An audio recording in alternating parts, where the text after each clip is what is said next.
The Duperrault family, consisting of 40-year-old optometrist Arthur Duperrault, his wife Jean, 38, and their 3 children, Brian, 14, Terry Jo, 11, and Renee, 7. He and his family resided in Green Bay, Wisconsin.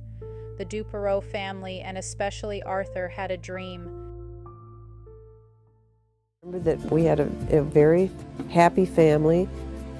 My dad taught us a lot about the out of doors. Terry and her father are very close because she liked the things that he liked to do. And she had an older brother, Brian, and then she had a younger sister, Renee. It was my dad's dream. He always liked boats. His dream was to live on a boat and go around the world. He came up with the idea that we were going to charter a boat to see if we could handle, being on the water. So in November 1961, after years of saving, was finally able to turn the dream into a reality.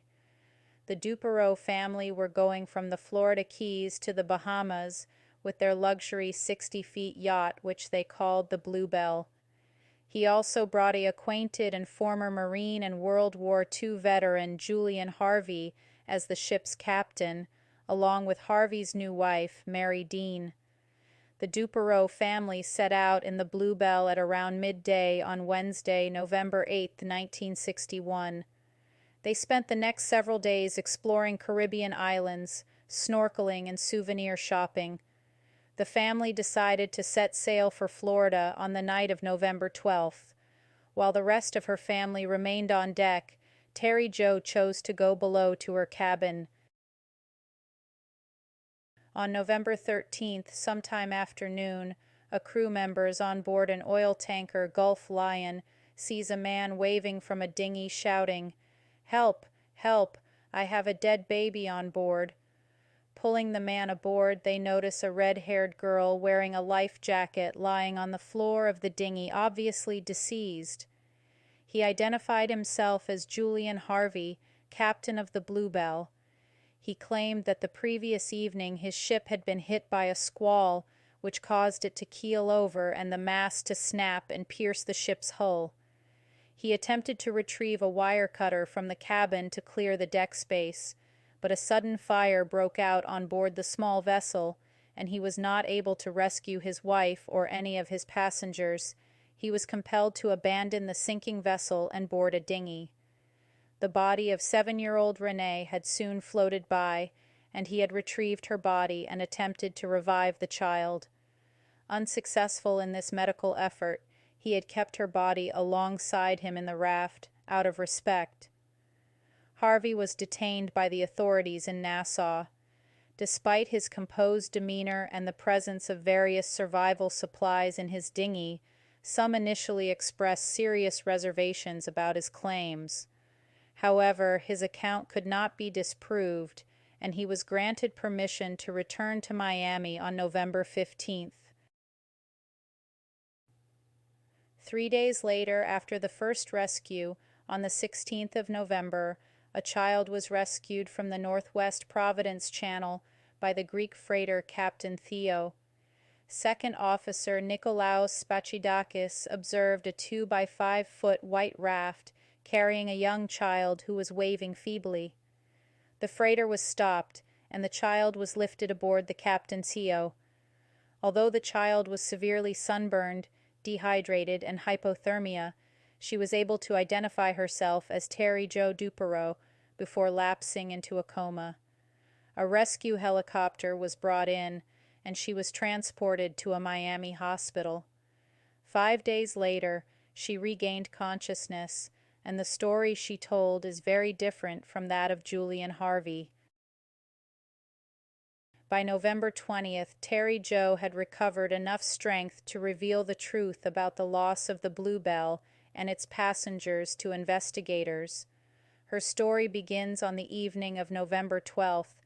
She was woken by the sound of her brother screaming, "Help, Daddy, help!" Then I woke up to my brother screaming, and he was screaming, "Help, Daddy, help." It was one of those screams that you knew something bad was happening. You knew that he was in danger. I decided to go up on deck and find out what was happening. She decided to investigate. Above deck, she observed the bodies of her brother and mother in the main cabin, not far from the galley. I decided to go up on deck and find out what was happening. As I came out here, and this would have been the kitchen, my mother and brother were lying there, and there was a big pool of blood. I don't know if I knew they were dead. I thought I saw blood in one area of the cockpit. I also thought that I saw a rifle. She continues to walk further up the upper level, hoping to find her father. However, instead of being confronted by Harvey and asking him what happened, he struck her and pushed her below deck. She went up onto the deck and was met by a wild-eyed Julian Harvey, who rushed up to her and shoved her back down the ladder and said, get back down there.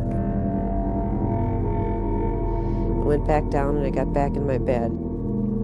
I just laid there, and then water started coming into my cabin. Before she could make any decisions, Harvey entered her cabin with what appeared to be a rifle in his right hand. Harvey and she made eye contact, but he did not shoot her, simply returning above deck. Then he came in my cabin, and he had a gun in his hand, and he just stared at me. We made eye contact, and he didn't say anything, and he backed out. He didn't kill Terry Jo because he knew the boat was sinking and she was a goner. So I decided that I couldn't stay there any longer because the water was making my mattress float. So I waded through and I went on top of the deck again. Terry Jo returned to the deck shortly thereafter, only to observe Harvey standing on the deck and the vessel's dinghy floating on the port side. So I waded through and I went on top of the deck again. The captain dove overboard into the night, and he swam after the dinghy and disappeared. Meanwhile, the boat's sinking. And Terry Jo somehow had the presence of mind to remember that there was a life float lashed to the deck. I knew the boat was going down, and it was do this or die. Terry Jo remembered the single life raft aboard the vessel, and she embarked on the tiny boat out into the ocean. I scrambled over the sails to the top of the deck where I knew a cork raft was, untied it, threw it over the side, and got in it. The line on the float actually snagged on the bluebell for a moment and pulled her and the float underwater, but it freed itself and she came back up. As time passes by, the sun quickly becomes a threat, the process of burning her skin for prolonged periods of time. Without any water or food, she focuses on trying to spot any ship or plane on the horizon. I was just alone. I don't know how to explain it. I just sat there and just coped. She floated 200 miles out into the ocean. There were a number of ships that came past and didn't even see her. Terry Jo must remain sitting. Even though she tries to stay awake, she feels exhausted, and her mind drifts in and out of consciousness. For 4 days and nights she was in her cork raft. She no longer expects to see a boat or plane. She simply sits, her mind drifting off. Her lips are swollen and dry. Her skin feels as if it were on fire. She stares ahead, not paying much attention to the ships ahead. Like all of the others before, they have come and gone. The truth is that she is experiencing a loss of consciousness. Search planes spent literally days out there looking for her, or looking for survivors. The life raft that she was able to get off of the Bluebell was white. Wave caps are white. And it was just impossible to see this little white oval thing bouncing around on the ocean surrounded by these white waves. The cold was just terribly miserable, and the waves would be a blackish color, and I would be on the top of this black wave, which was quite high, submerged to the waist all of the time. She spent 4 days floating, just floating on the ocean, and was very near death when she was picked up. It is the 20th of November. Terry Jo Duperrault just delivered her testimony. She spoke to the investigators from her hospital bed. She confirmed that everything Captain Harvey said was incorrect.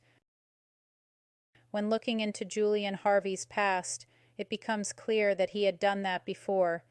He had a history of insurance fraud, boats sunk or burned, airplanes crashed, and his ex-wife was killed in an automobile accident.